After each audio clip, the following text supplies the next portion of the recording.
வணக்கம். ஆகாஷ்வாணி புதுச்சேரி செய்தி அறிக்கை வாசிப்பவர் நாராயணசாமி. பிரதமர் திரு நரேந்திர மோடி காமன்வெல்த் நாடுகளின் நாடாளுமன்ற அவைத் தலைவர்களின் 28வது மாநாட்டை இன்று புதுடில்லியில் தொடக்கி வைத்தார். அப்போது பேசிய அவர், இந்தியாவில் மக்களே முதன்மையானவர்கள் என்றும் அவர்களின் விருப்பங்களுக்கு முன்னுரிமை அளிக்கப்பட்டு வருவதாக அவர் தெரிவித்தார். இந்தியா உலகின் மிகப்பெரிய தடுப்பூசி உற்பத்தியாளராகவும் உலகின் 2வது எஃகு உற்பத்தியாளராகவும் உள்ளது என்றும் பிரதமர் தெரிவித்தார். காமன்வெல்த் சபாநாயகர்கள் மற்றும் பேரவைத் தலைவர்கள் மாநாடு நடைபெறுவது இது 4வது முறை என்றும் பிரதமர் தெரிவித்தார். நிகழ்ச்சியில் பேசிய மக்களவைத் தலைவர் திரு ஓம் பிர்லா, செயற்கை நுண்ணறிவு மற்றும் சமூக ஊடகங்கள் ஜனநாயக நிறுவனங்களின் செயல்திறனை மேம்படுத்தி உள்ளதாக கூறினார்.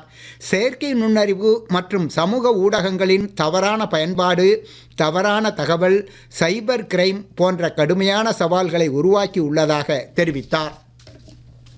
பிரதமர் திரு நரேந்திர மோடி நாளை புதுடில்லியில் உள்ள பாரத் மண்டபத்தில் ஸ்டார்ட் அப் இந்தியா திட்டத்தின் 10 ஆண்டுகளை குறிக்கும் வகையில் நடைபெறும் நிகழ்ச்சியில் பங்கேற்க உள்ளார்.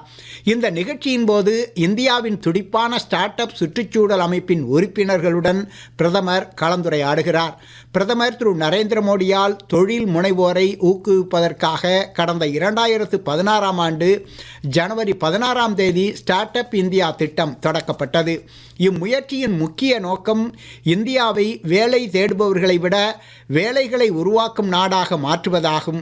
கடந்த 10 ஆண்டுகளில் இத்திட்டம் இந்தியாவின் பொருளாதாரம் மற்றும் கண்டுபிடிப்பு போன்றவைகளில் குறிப்பிடத்தக்க உந்து சக்தியாக மாற்றியுள்ளது. கல்வி என்பது வெறும் வாழ்வாதார வழிமுறை அல்ல என்பதை மாணவர்கள் நினைவு கொள்ள வேண்டும் என்று குடியரசுத் தலைவர் திருமதி திரௌபதி முர்மு தெரிவித்துள்ளார். சமூகத்திற்கும் தேசத்திற்கும் சேவை செய்வதற்கான வழிமுறையாகும் என்றும் அவர் தெரிவித்துள்ளார். அவர் இன்று அமிர்தசரஸில் உள்ள குருநானக் தேவ் பல்கலைக்கழகத்தின் 50வது பட்டமளிப்பு விழாவில் பங்கேற்று பேசினார். ராஜஸ்தான் மாநிலம் ஜெய்ப்பூரில் 78வது இராணுவ தினம் இன்று கொண்டாடப்பட்டது. இதனை முன்னிட்டு ஜெய்ப்பூரில் ஜகத்பூராவில் உள்ள மகால் சாலையில் பிரம்மாண்ட அணிவகுப்புக்கு ஏற்பாடு செய்யப்பட்டது.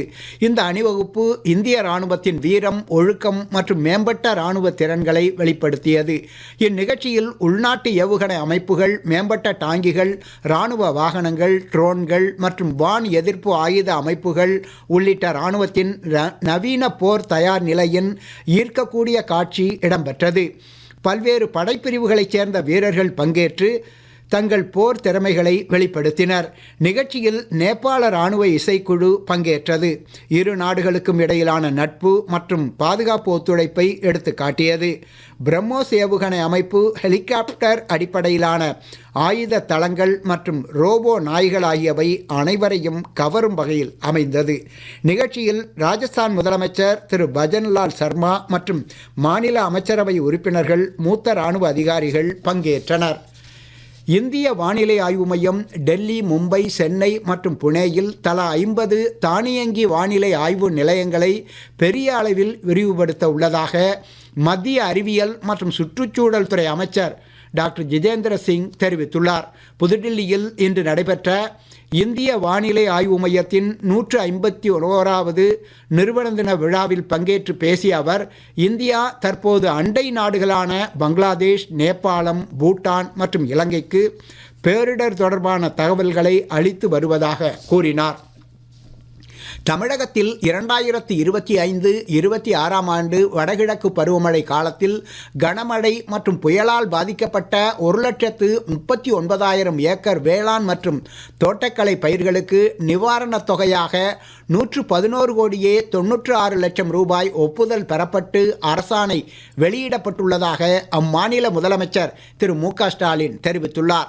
இது தொடர்பாக இன்று அவர் வெளியிட்டுள்ள அறிக்கையில், இதன் மூலம் திருச்சி, அரியலூர், நாகை, புதுக்கோட்டை உள்ளிட்ட 33 மாவட்டங்களைச் சேர்ந்த 84,848 விவசாயிகள் நேரடியாக பயன்பெறுவார்கள் என்றும் தெரிவித்துள்ளார். இந்திய அஞ்சல் துறை பள்ளி மாணவர்களுக்கு சர்வதேச கடிதம் எழுதும் போட்டியை நடத்த உள்ளது. இந்த போட்டியின் இந்த ஆண்டு கருப்பொருள் டிஜிட்டல் உலகில் மனித இணைப்பு ஏன் முக்கியமானது என்பது குறித்து ஒரு நண்பருக்கு எழுதும் கடிதம் பற்றியதாகும். போட்டியில் வெற்றி பெறும் வெற்றியாளர்களுக்கு தேசிய அளவில் விருதுகள் வழங்கப்படும் என அஞ்சல் துறை அறிவித்துள்ளது. இத்துடன் இந்த செய்தி அறிக்கை நிறைவு பெறுகிறது. வணக்கம்.